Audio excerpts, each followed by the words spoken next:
Don in London, hello. My video for March the 8th. All about recovery from addiction to either substance or behaviour. My addictive substance, alcohol, my behaviour could be equally addictive around people, places and things. And these days, just trying gently to get by, one day at a time, sober, and see what happens in that day. So, one day programme for me, courtesy of a fellowship, that's Alcoholics Anonymous. I don't speak for AA, never can, never will. It's full of unique, authentic people who speak for themselves where they will. And I say that clearly, as often as I need, so that I represent what I have learned today about living sober. And where do I get my learning? Well, I get it from the fellowship of AA, Alcoholics Anonymous. And the anonymous bit is quite important because it provides a sanctuary. It provides a sanctuary for us to find the truth of who we are on a daily basis by going to meetings, seeing people, sharing experience, strength and hope. And what you see is what you get in a meeting, and that's attraction, not promotion. So this video is not about promoting AA, it's about sharing what AA does for me. Well, that's out of the way, but on the anonymity front, there is a Tradition 11 and a Tradition 12. Tradition 11 suggests it's important to keep anonymity at the level of press, radio and films. And I can understand why that could be a concern within the fellowship, because if the fellowship was represented badly, then what on earth would the fellowship do about it? And the simple answer is, I don't think anybody represents a fellowship, especially AA, because we only can talk about what it's done for us. We don't talk about other people. We talk about what it's done for us and how it's helping us keep sober.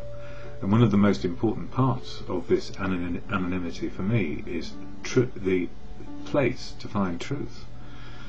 Confidentiality, if you like, as with a doctor or a counsellor or your priest or your whatever it is, your confidant. It's a place where you can go speak the truth of what is happening, good and bad, and not be criticised or judged for it. And if we are judged for it within the rooms, then people probably will leave us alone. And people who can help us will say, I've got an idea, or have you tried this?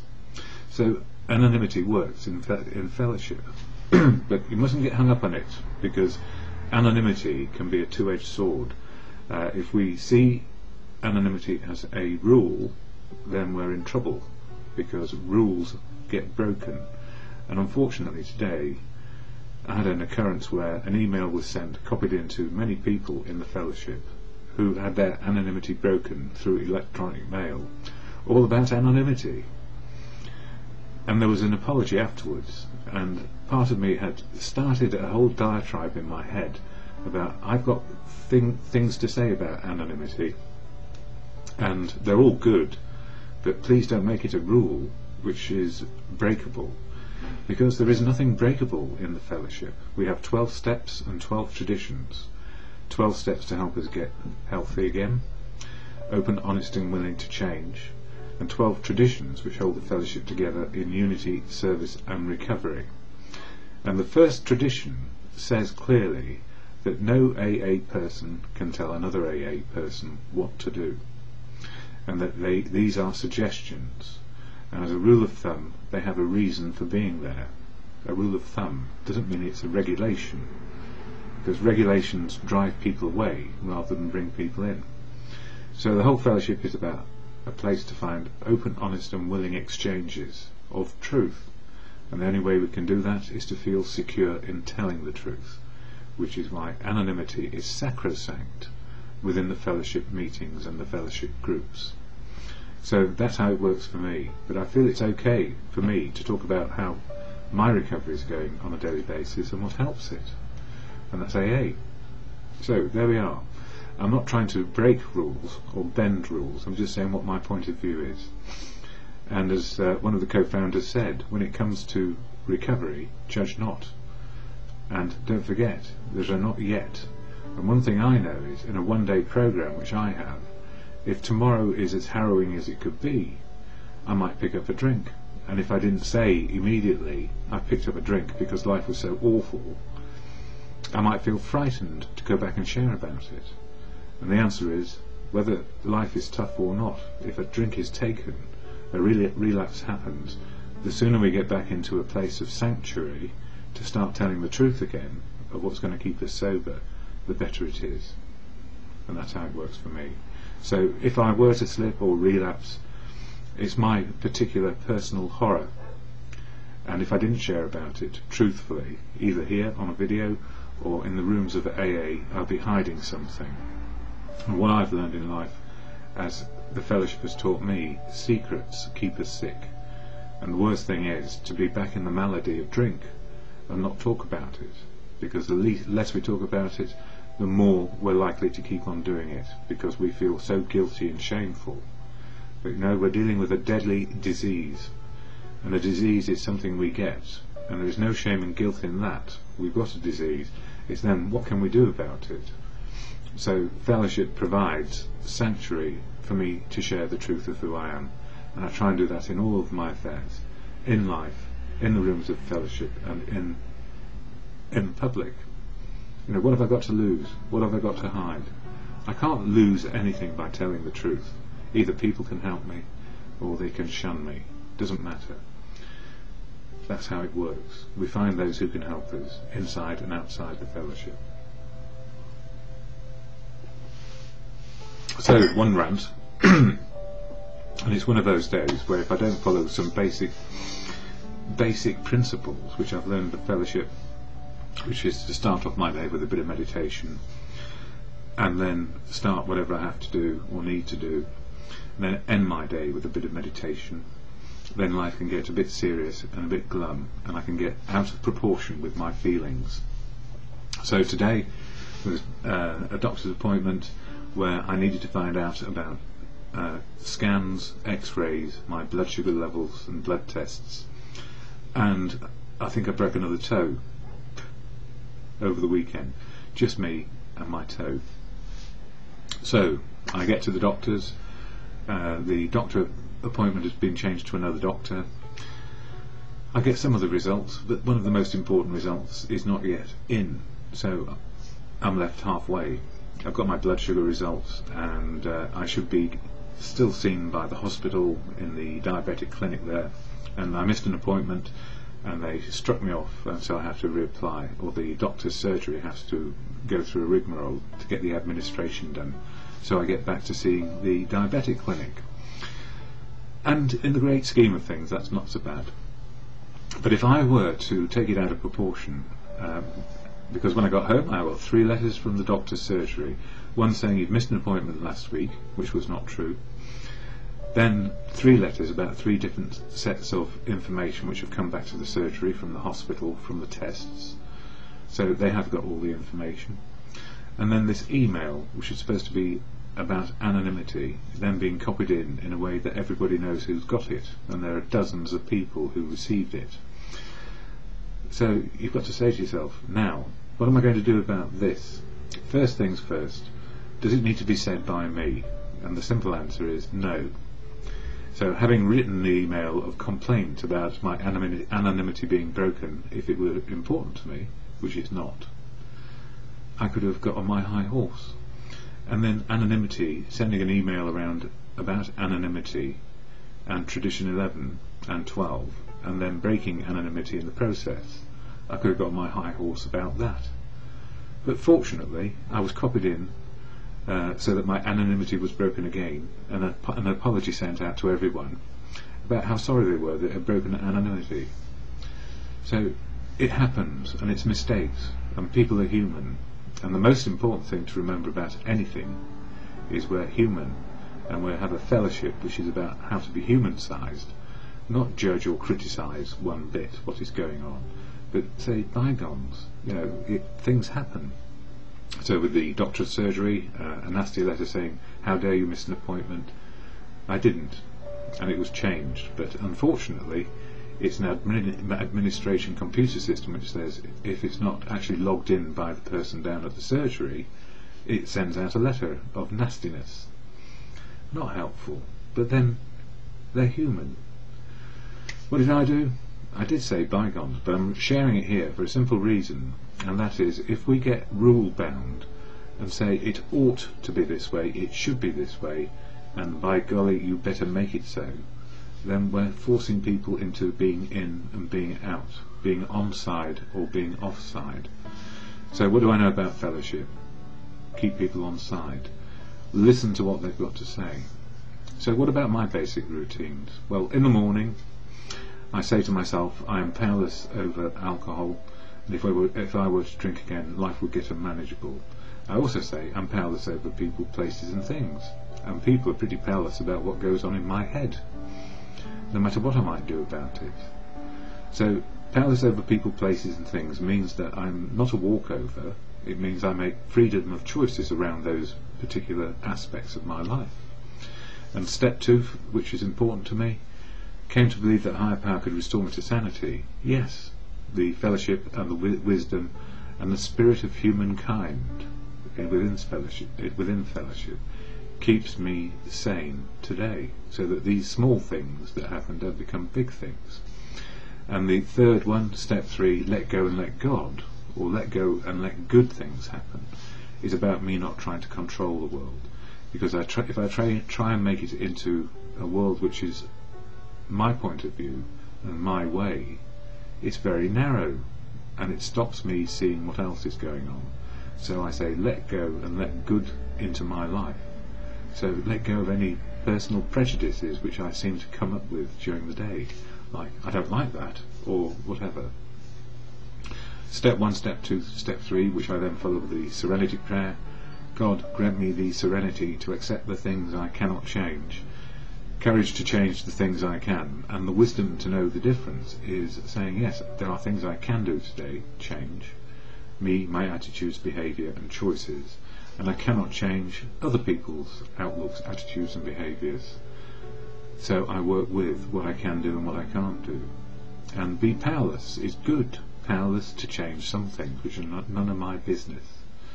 And then after that I say, I am responsible when anyone anywhere reaches out for help. I want the hand of AA always to be there, and for that I am responsible.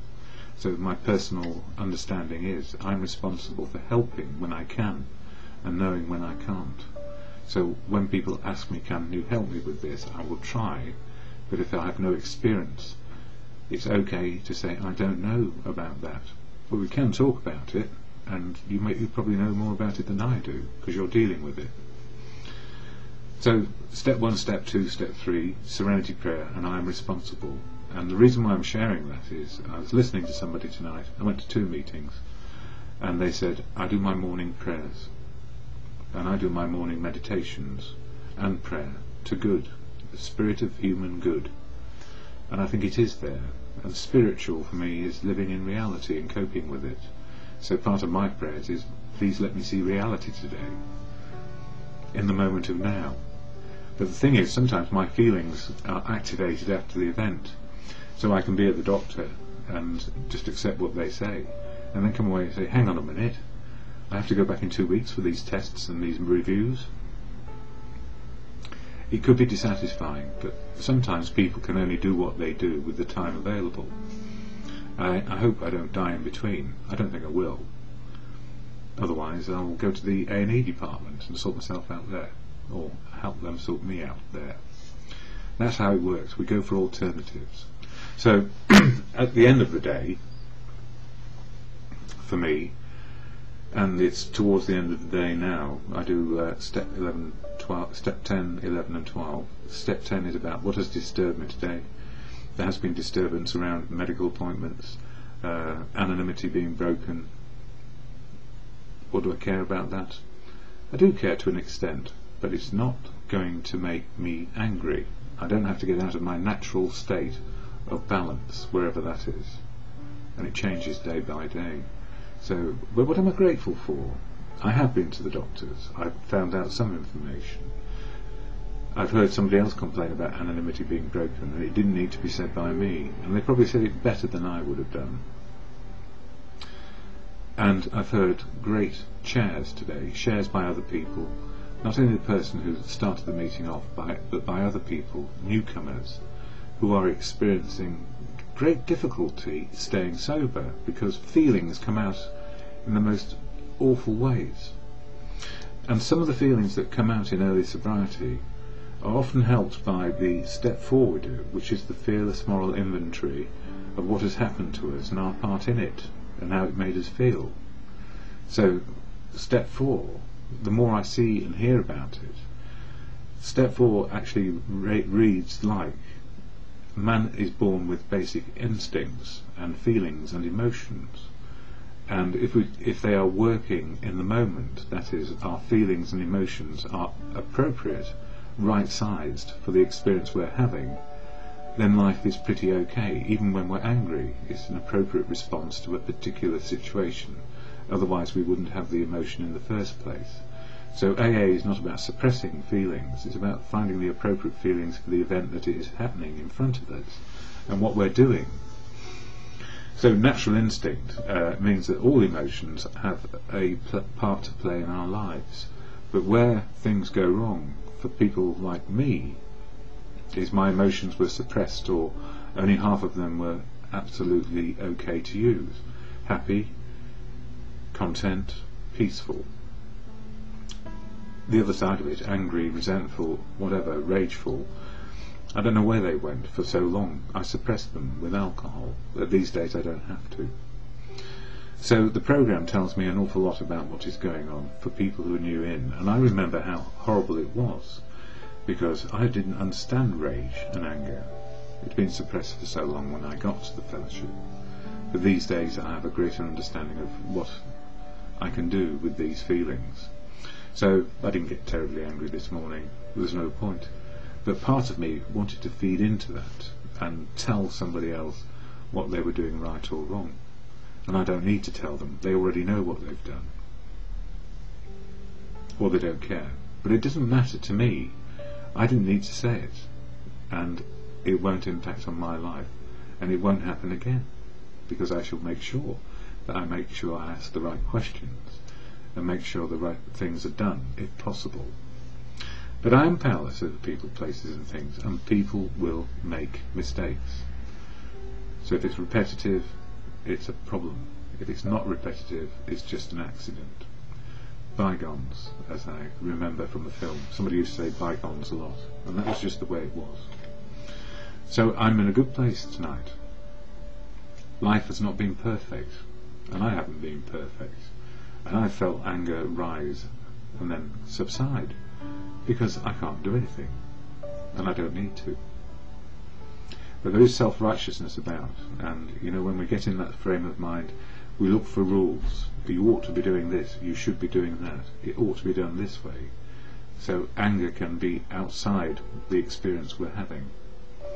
And that was really what I was trying to share with somebody else tonight. Anger's okay, but does it fit the experience you're having? And the answer was no. So write about it. Do the step 10, what is disturbing me? It's all these feelings which have been bottled up for years. And what can I do? Express them in a meeting of AA. So what you see is what you get in AA. Sometimes angry people, sometimes serene people, sometimes happy people, or people who look very spiritual, but you never know what's going on behind the scenes. And the most spiritual people are those who feel all the emotions of life in the moment they're happening. And I still have time lag around that, and it can be difficult. I've been taking readings from this book, Little Red Book, and March is all about step 3. And I really want to complete the reading from this about step 3. And in summary, step 3 is about letting go and letting God in to help us, or letting go and letting good conscience be accessed. Not only our own good conscience, but the conscience and good works of other people. So it says here, and it's about 2 or 3 minutes, so I feel like I need to just finish it off. It says this: we should avoid the common mistake of confusing our minds with anxious thoughts regarding the time and manner God will manifest himself to us, or simply good conscience. Our understanding will come gradually as we earn, and it says here earn, I don't know if it meant learn, as we earn and develop it, but I suppose our understanding is earned in a way because we keep on doing the right thing. It is uncommon for a member to have a drastic spiritual upheaval spiritual awakening or experience comes slowly and often in strange ways. It does come, however, but so naturally, we often fail to recognise it. And my first spiritual experience when it came to drink was way before I stopped. It was, I can't keep doing this anymore, and I don't know what to do.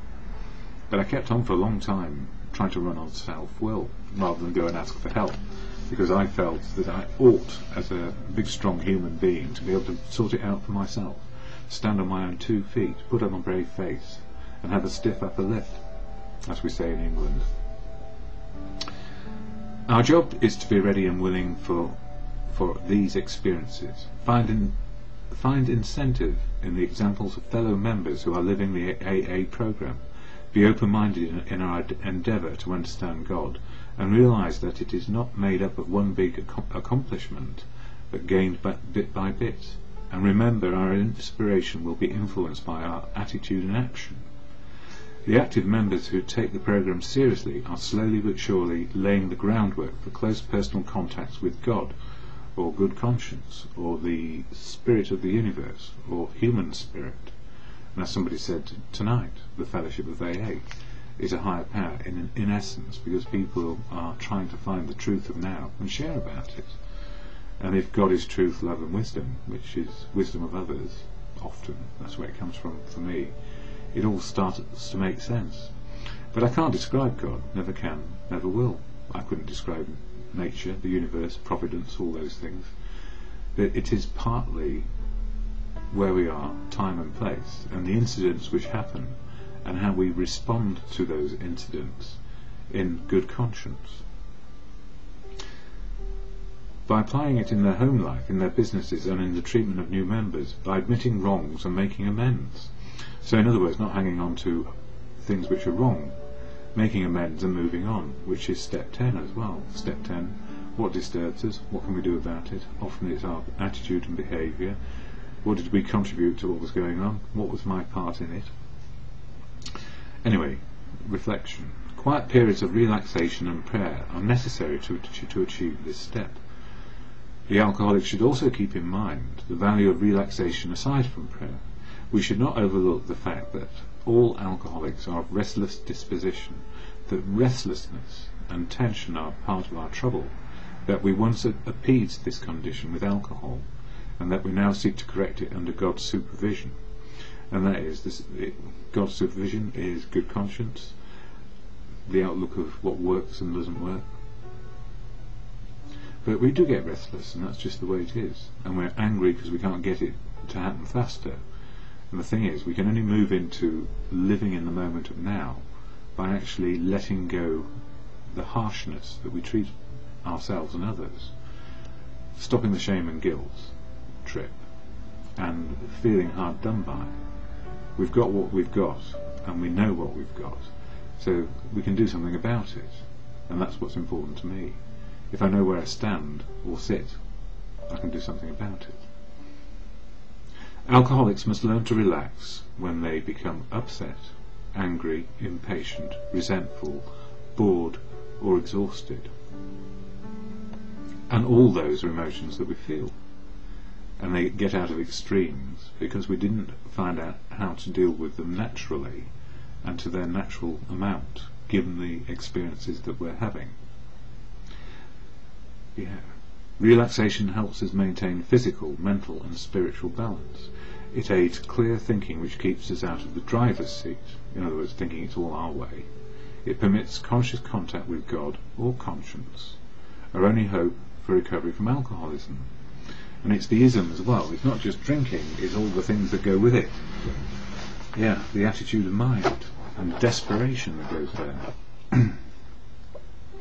We regard the outcome of this step in complete confidence, as we know from the example of other members that God's will can be understood, and that understanding of His care will give us new personalities that exclude alcohol, personalities that happily relate us to God, to a conventional world, and to others. Personalities that happily relate us to God or conscience, to a conventional world, or as the world is, and to others. So it's about being able to relate to the right amount of emotion and feeling and all of those in the moment these things are happening. And it says in summarization, the confusing ills of alcoholism need no longer frustrate the alcoholic who wants to get well. Steps 1 and 2 clearly reveal alcoholism as a sickness, a fatal, incurable malady. Chronic alcohol poisoning induced addiction to alcohol accounts for our physical and mental illness. This illness is the premise that we base our decision to seek God's help for recovery, or a higher power. And so many people said tonight it's God as they understand him. So many people said it was AA as they understand it. So many people said it's just not me, I'm not God, and I'm not the higher power, as they understood it. So an appeal to God or good conscience, to looking for the good in what can be done, can do, can't do, is probably the way forward. And personal matters of faith and religion are respected and retained by individuals. Whatever is a person's faith or religion is their outlook and need be respected. AA's attitude is simple: live and let live. So we find our own path to an understanding of a higher power. Spiritual illness loses its mystery and vagueness when we concede the antiseptic role of alcohol, or what it has played in our lives, in other words, taking away the pain. It explains the mental paralysis and moral deviations associated with compulsive drinking. We come to know that self-pity, fear, intolerance, resentment, belligerency, vindictiveness and dishonesty have insulated us from God. They have calloused our consciences. Indeed they have. They have bred spiritual illness, and actual spiritual for me is coping with reality. So I couldn't cope with reality without a drink inside me or something to take the edge off. Step 3 confuses us only when we reverse its suggested application. The step has 3 parts. First, a decision. Second, we try to determine what constitutes our will and our life. And third, we seek an understanding of God by placing our will and our life in his care. A higher power, the greater wisdom of the many, or whatever you choose it to be. Treatment. We stop playing God. That's it. We surrender our self-centeredness to him. We relax. We avoid confusing AA with religion. We do not try to define God, because we can't. We recognize and attempt to develop our spiritual possibilities, that is, to be ever present in this one single moment of now, imperfectly perfect as we are. We seek a personal contact with God, or a higher power, practicing, and that's through fellowship and meetings and listening to the wisdom of people I meet in the street, let alone any other source. Practicing thought and action with moral values that help us develop a better conscience, so we get rid of the calluses. We plan and try to live daily lives that embrace sobriety, faith, honesty, prayer, tolerance, forgiveness, service to others, and amends where they should be made. Step 10. When it's disturbing me, it's me who's disturbed. And if I've lashed out at somebody, if I haven't done it already, an amends is due. Spiritual upheavals and overnight personality changes are not for most of us, although we would wish it so. Some of us would. I did. I wanted to be a spiritual giant, and I got to be a spiritual ordinary, which is quite extraordinary, to be in the moment most of the time. We come to know God from living the 12 steps. If we wish to have God's help in our hour of need, let's get out our pencils and paper now and list the things that step 4 identifies as barriers to his help in our recovery from alcoholism. So step 4 is about a return to natural instincts, natural feelings, and an inventory of our assets and liabilities, our anger, our resentments, and what has happened to us, which has distorted our life so much that we need to do the moral inventory. in the first place. And it can be that we just never learned because life was not a very good teacher, or we didn't have very good teachers around to help us. And some of us had great helpers in the discovery of alcohol and the absolute, I suppose, immersion in it. So that's me for tonight, and I've gone on a bit. Sometimes that happens. I'm glad I can share my experience, strength and hope. I believe in anonymity being the absolute sacrosanct opportunity to find the truth of now. Truth for me is spiritual. Coping with reality is spiritual. Living in the moment is spiritual. And conscious contact with God or a higher power, let go and let God, let go and let a higher power help us. Wisdom from others, or whatever you understand your God to be. There was a comedian many years ago who used to say, "May your God go with you," and I feel he was right. So the serenity prayer to God, or good conscience, or your higher power as you understand it. God, grant me the serenity to accept the things I cannot change, courage to change the things I can, and the wisdom to know the difference, for me, is always just for today.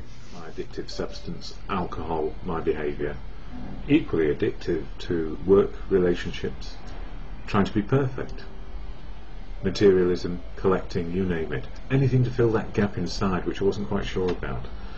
And that gap inside was room for growth. It was something which helped me take the edge off. As soon as I had that first drink, I felt different. I felt very different. And I felt relaxed, happy, convivial, sleepy, because I was very young. And I started to learn that I could fix myself. And it wasn't a conscious decision to do all these things. It was simply the way it was. So these days, I'm learning on a daily basis what it's like after 35 years of becoming dependent and then addicted to alcohol, work, relationships, people, places, things, fixing the hole inside me. I've started to learn how to be me on a daily basis, just to be sober and experience what life can be.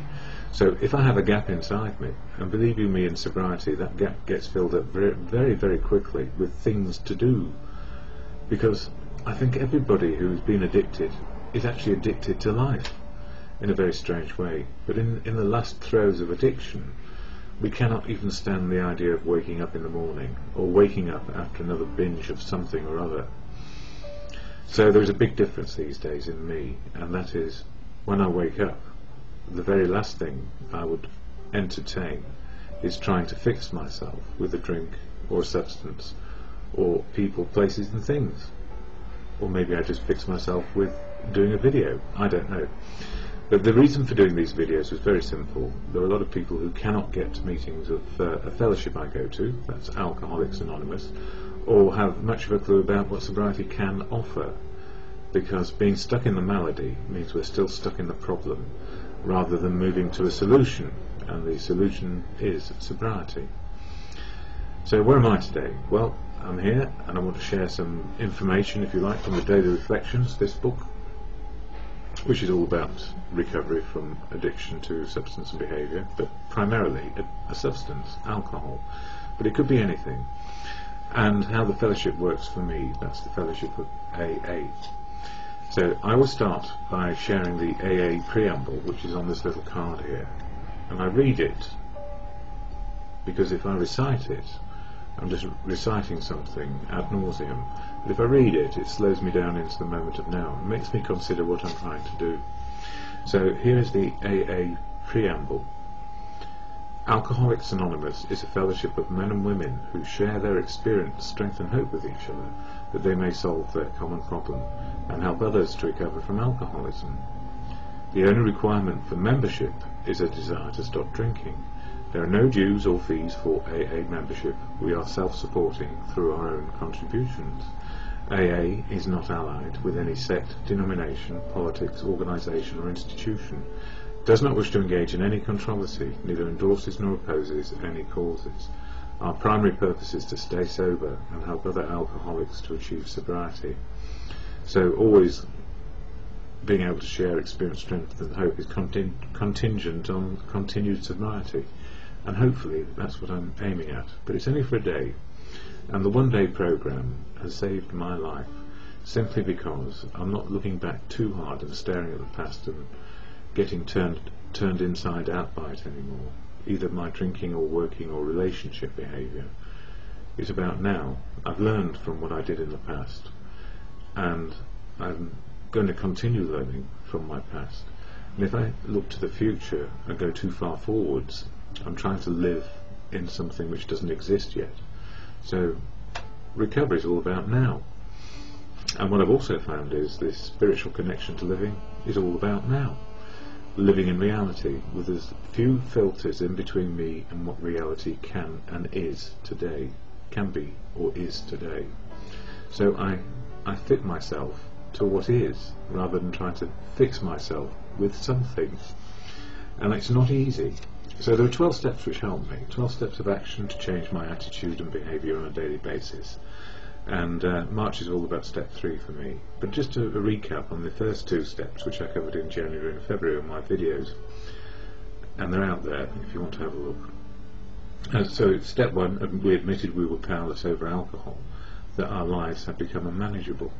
So in the problem, powerless over the drink or people, places and things, and life was completely unmanageable because all I could do was exist to fulfill my addiction, which was a processor of alcohol, and then trying to fix myself with anything else I could lay my hands on, I guess. And then the second step came to believe that a power greater than ourselves could restore us to sanity. Well, for me, I always had a higher power in my life when I was a kid, and that was my dad and my mum. And I saw my father fall into being an alcoholic, although I didn't know what he had fallen into, except that he could not cope with life. And I followed him 35 years later because I'm a chip off the old block. I just learned from him. And then for step 3, made a decision to turn our will and our lives over to the care of God as we understood him. This step 3 of malarkey, when I thought it was malarkey. Now, I'm not too sure about what God could or should be in my life.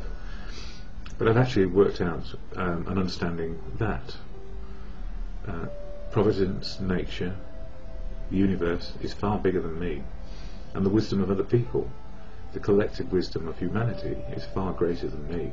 So when it comes to understanding powers greater than me, just about anything can be.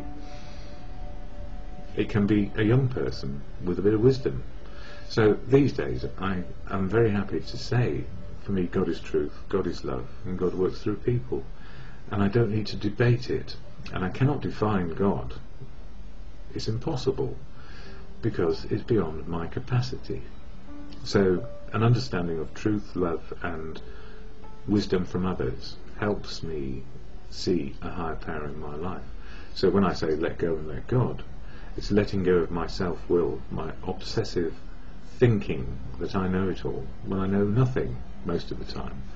And if I start with a blank sheet in the morning, I have a good chance of learning something by the end of the day, which is about happiness or sadness, as life is, because we are part of life again.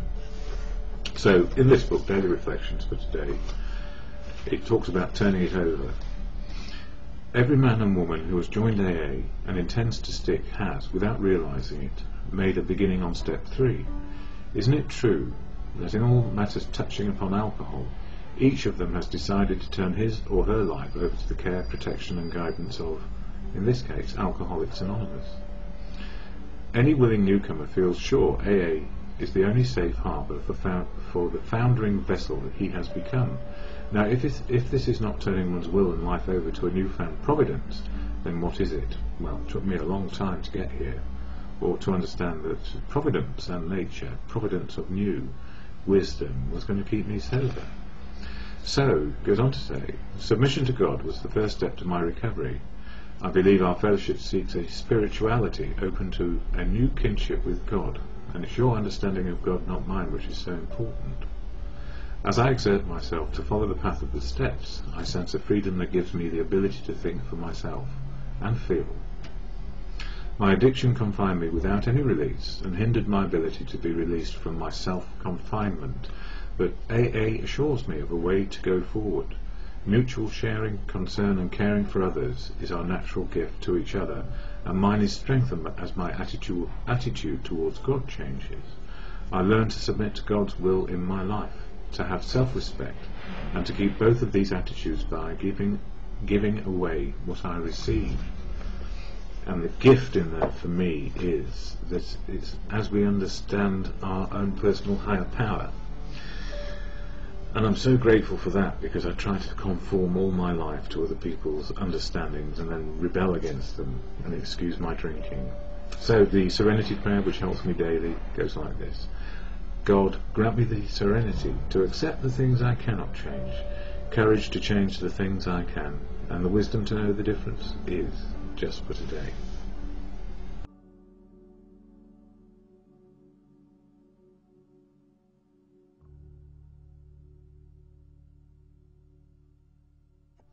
And this is my second one. Not sure if I'm going to do it or not.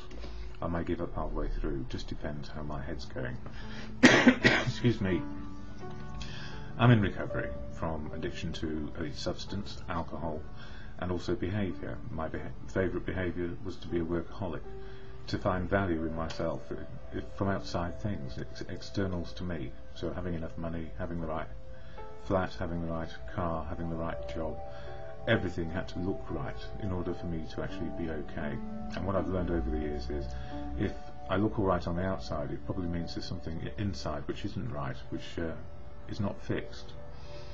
And I think I tried to use alcohol and work and relationships to fix myself on a daily basis and to make myself feel like I was doing the right thing, a part of society, and still, on top of all of that, a feeling of fear and dread often, and clinical depression. And I only found out I had clinical depression when I stopped drinking for a couple of years and did some diagnostics with some professionals. And it was all part of also finding out that I had type 1 diabetes at the same time. So some years on, going through a regime change to do with type 1 diabetes and clinical depression, changing medications, has left me bereft of maybe the mood which is normal for me, just being able to get on with the day. And what saved my bacon, or my life, always, has been being in fellowship, the fellowship of AA, which keeps me on a path of one day living, and doing all the things I need to keep as well as can be, given my circumstances. And the fellowship of AA, a preamble said at the beginning of every meeting, helps me slow down into the moment of now, my moment of now, and it goes like this. Alcoholics Anonymous is a fellowship of men and women who share their experience, strength and hope with each other, that they may solve their common problem and help others to recover from alcoholism. The only requirement for membership is a desire to stop drinking. There are no dues or fees for AA membership. We are self-supporting through our own contributions. AA is not allied with any sect, denomination, politics, organisation or institution, does not wish to engage in any controversy, neither endorses nor opposes any causes. Our primary purpose is to stay sober and help other alcoholics to achieve sobriety. And I said in the last video, primary purpose is to stay sober and help other alcoholics to achieve sobriety. And that's important for me. It's not about me sharing a view of life and having me impose it on you. It's me encouraging you to have a view on life a day at a time if you have a problem with drink, or just how to make life work one day at a time. And the same principles apply whether we're in recovery or just another human being on the planet. We need to make the day work as best we can. And when it's tough, like now for me, and I took down several videos last week simply because I just didn't feel able to communicate a message with any sincerity or authenticity. And it has a lot to do with the 12-step program of AA and my interpretation of the 12 steps which worked for me. I didn't feel like I was representing me particularly. I was almost representing AA and a view of AA which is textbook, and I don't know that I actually believe there is a textbook for living life one day at a time. It is a continuum which we are on. It's a spiritual journey of now. And it was brought home to me last night that spiritual can be understood in so many different ways. And for me, the one which works really is less denial in my life, making truth my understanding of now, the truth of now, rather than my opinion, belief or faith. So if I can see the truth of now, I can see how that fits with my opinions, belief and faith. And it also means I need to change my attitudes and outlook sometimes. And the biggest change in my attitudes over the last few years is I cannot live alone. I cannot live in isolation, and I cannot do it with self-will, because self-will will have me isolated and back in a problem faster than anything. I need people to sustain my outlook. So experience, strength and hope I get from fellowship meetings of AA, from my family, my sister, my mother, my brother, from people I know, friends in fellowship, and friends sometimes from way back when. So whatever we bring into today, hopefully it's the truth of now, not some denial, not some belief or opinion that I've garnered from somewhere else, just simply the truth of now, and living with what I have, and not being too concerned about where it may end up. And part of my problem in March is the third month and the third step. It's my problem, and it's not such a big problem these days. It used to be big, and I'll explain why when I read out the summary, if you like, of step 3 of the 12-step action program for people. And it says here, step 3, made a decision to turn our will and our lives over to the care of God as we understood Him. And the very mention of God often gave me a sense of dread, simply because I couldn't understand any concept of God. But what I have come to believe is I know I'm not God, and that sounds like a very arrogant statement even saying that, but I mean it with humility and not with pride. I'm absolutely glad I'm the same as any other human on the planet, just trying to make sense of one day. And the summary goes like this. It says, step 3 is like opening a locked door. How should we let God into our lives? Willingness is the key. Dependence as a means to independence. Dangers of self-sufficiency. Turning our will over to a higher power. Misuse of willpower. Sustained and personal exertion necessary to conform to God's will. And the nearest I can get to God's will is good conscience for me. And this is not to undermine anybody else's opinion, faith or understanding. It's how I understand it now with me. And I like what Gandhi said, and I've said this often, so I'll say it again. Gandhi said, God is truth, God is love, and God works through people. I don't know if he said the last phrase, but certainly he said God is truth and God is love. I heard it on a 1933 radio broadcast, which is somewhere here on YouTube. So the gift for me in this is, I'm not God. Being in touch with good conscience, which is developed with the help and support of family, community, society, civilization, helps us find a path to tread on a daily basis. And that what we need to understand is our personal situation doesn't give us the right to anything more than anybody else. So it's a sort of equality good conscience that I'm suggesting I like for myself and for other people. Other people will have their opinions, and it's not for me to change them, and it's not for me to challenge another person's belief or faith. And somebody challenged me on that last night, and I tried to assure them that whilst they have an opinion, belief and understanding of faith for them and spiritual, they did say one thing which I can really wholeheartedly agree on, and that is the truth is probably above us, because we're only going by what we know so far, and there are absolute truths around which I just don't know or understand yet. And I'm glad, because maybe I'll have to come back for another life to find out what those are. So, you know, it might be metaphysical, mystical, who knows? But what's important is what works today, truth of now, what I need to do to keep myself as best I can sane and in the game of life. And I mentioned daily reflections earlier, which was in the earlier video, and as Bill sees it, these are just done linearly, so it's got nothing to do with step 3, maybe. It says true ambition and false. We've had a much keener look at ourselves and those about us. We have seen that we were prodded by unreasonable fears or anxieties into making a life business of winning fame, money, and what we thought was leadership. So false pride became the reverse side of that ruinous coin marked fear. We simply had to be number one people to cover up our deep-lying inferiorities. True ambition is not what we thought it was. True ambition is the profound desire to live usefully and walk humbly under the grace of God. And the grace of God for me is good conscience, the understanding that we mutually get to about how to live equally. So true ambition for me really is to live in the day, to be a part of, to be included and not excluded. And where I feel excluded, understand that this is just the way it is, because of opinion, belief, understanding, misunderstanding, or just no clue, sometimes no clue about the fact I need inclusion. So where am I today? Able to say with good heart the Serenity Prayer, which is how we close meetings here in London. And it goes, God, grant me the serenity to accept the things I cannot change, courage to change the things I can, and the wisdom to know the difference. And the difference often is about understanding belief and respectfulness. Alcoholics Anonymous is a fellowship of men and women who share their experience, strength and hope with each other, that they may solve their common problem and help others to recover from alcoholism. The only requirement for membership is a desire to stop drinking. There are no dues or fees for AA membership. We are self-supporting through our own contributions. AA is not allied with any sect, denomination, politics, organisation or institution.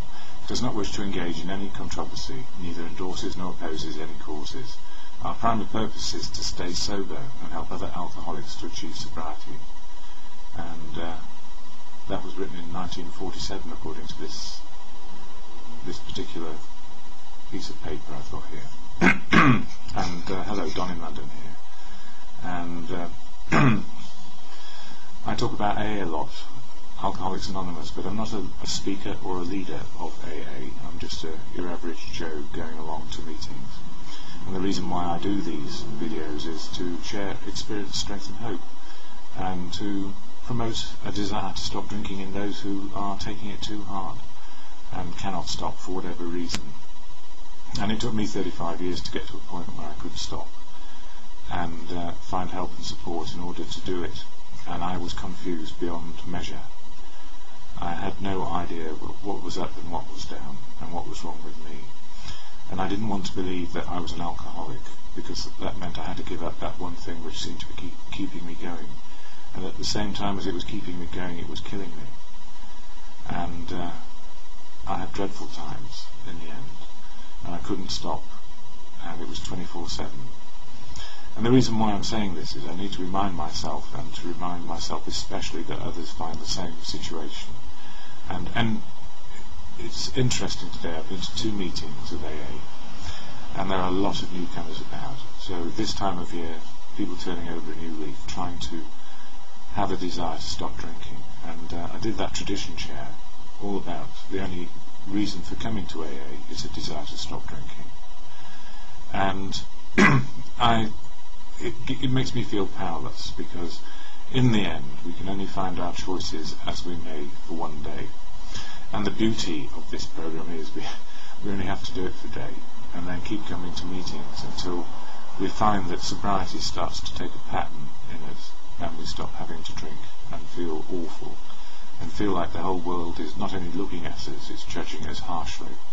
And it can't judge us any harshly than ourselves, is what I found, because it did make me want to die. And as somebody has related to me, they often feel the same way. And they feel abandoned, as if God has abandoned them. And certainly the whole world feels like it's been abandoning us for years and years and years. So we lose hope often, and really all that AA does is re-establish a bit of experience of what we've done, the strength to make one day sober, and the hope that maybe we can do it more than one day. And that's really what the message is here, and it's not about me saying it, it's about me sharing what I hear in the rooms of AA in a general way, and not in a specific way, because it is anonymous, and it is a place where you can find sanctuary to find the truth and speak the truth. So that's really important to me. And in a spiritual way, finding the truth is the real gift of this program for me. So anonymity is a good idea for those seeking the truth, and for some of us who have found the truth of ourselves and we don't mind sharing it, then there are ways to help by just sharing the message gently each day. And for me, going to the early meeting at Radnor Walk, and It's held in the basement, and we're moving to a place called the Hut in Alpha Place at the end of the month, because the Welsh church is shutting down. It's very much a spiritual thing, and spiritual for me is very much about finding the truth of now. And the truth of now, the spiritual, is all the awful experiences and all the good experiences and all those experiences in between, which give us the wisdom to know the difference between a good day and a bad day, and what we may do, and how to get right-sized with the world, to find our confidence and our esteem again, and lose our ego, which says we need it our way at all costs, because really at all costs we need to be right-sized, and that's equal to other people. So my gentle message tonight is really about just be gentle with yourselves. And tonight I had the privilege of hearing an old-timer talking about what it's like to be more than 9 years sober. And this old-timer is 25 years younger than me, I suspect. Or at least they are 20 years younger than me. So young old-timers tell me the lessons of life, as much as old-timers 30 years sober and more, and 20 years older than me. We hear wisdom where it is, and I hope we make the best of it. Anyway, coming on to the daily readings for tomorrow. Daily reflections written by AA members for AA members. It says for the March 9th, make sure that's what I should be doing. Yes, March 9th, surrendering self-will. Made a decision to turn our will and our lives over to the care of God as we understood Him. And as you might have found by now, that my understanding of God is truth, absolute truth, whereas I aspire to it. Now, no matter how much one wishes to try, exactly how can one turn our will and turn his own will and his own life over to the care of whatever God he thinks there is? In my search for the answer to this question, I became aware of the wisdom with which it was written. That is a two-part step. I could see many times where I should have died, or at least been injured, during my previous style of living, and it never happened. Someone or something was looking after me. I chose to believe my life has always been in God's care. He alone controls the number of days I will be granted until physical death. This matter of will, self-will or God's will, is the more difficult part of the step for me. It is only when I have experienced enough emotional pain through failed attempts to fix myself that I become willing to surrender to God's will for my life. Surrender is like the calm after the storm. When my will is in line with God's will for me, there is space within, and that takes the dimension of God into a realm which I don't understand yet, or maybe I will at a later date, but I'm not there yet. So God is truth to me, and in truth I'm learning every day how I may make my life work, but also know that the worst happens as well as the good, and sometimes it is way beyond my self-will to make one or other work. Hence my other chronic ailments like clinical depression and type 1 diabetes. I don't believe that someone would will that on me or teach me a lesson with those things. That is life, and the product of being older, or just as life may be in the day, and what I deal with. I need water when I'm doing these things. As Bill sees it, co-founder, and for the 9th, when defects are less than deadly. Practically everybody wishes to be rid of his most glaring and destructive handicaps. No one wants to be so proud that he is scorned as a braggart, not so greedy that he is labelled a thief. No one wants to be angry enough to murder, lustful enough to rape, gluttonous enough to ruin his health. No one wants to be agonized by chronic envy or paralyzed by sloth. Of course, most human beings don't suffer these defects at these rock-bottom levels, and we who have escaped such extremes are apt to congratulate ourselves. Yet can we? After all, hasn't it been self-interest that has enabled us most of the time to escape? Not much spiritual effort is involved in avoiding excesses, which will bring us punishment anyway. But when we face up to the less violent aspects of these very same defects, where do we stand then? And the answer for me is to know that any person, any human, is capable of any type of behaviour, and we learn through society and conflict and peace how and where we may behave and how. And I don't think there's an easy way to actually understand unless we give time to look at it. And I haven't got time for the 24-hour day book. Maybe another day. Maybe I have to cut back in some parts of these videos and extend some other parts. But a peaceful night for everybody.